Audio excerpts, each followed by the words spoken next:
From a Canadian perspective, right off the bat, let me just say it is quite a flex for the United States Trade Representative to meet with his closest neighbor and trading partner, and then later that evening fire off this new determination as a result of this investigation.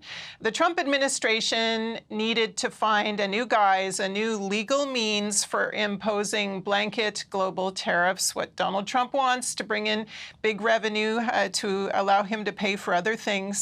That need has been urgent since the Supreme Court struck down its previous tariff strategy, the temporary Plan B tariffs that it put in place since then have also been panned by the courts.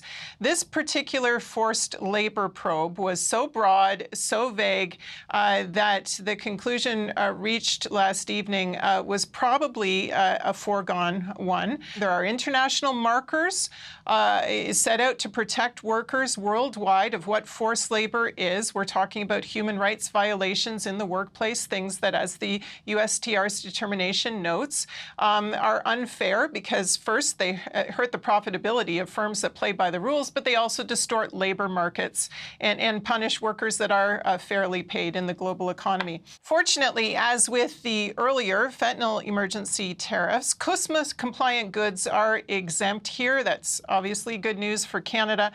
It is written right into the CUSMA agreement that goods made with forced labor are prohibited from that trade.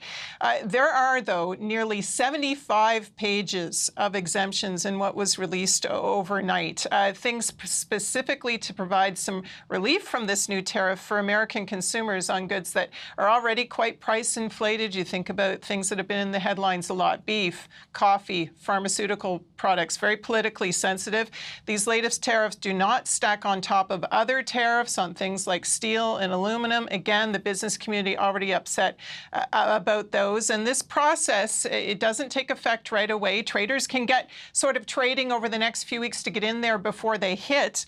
There will be a series of consultations over the next few weeks. One thing I would watch for in that is discussion of whether this new tariff is proportionate to the harm. That is a principle in international trade law.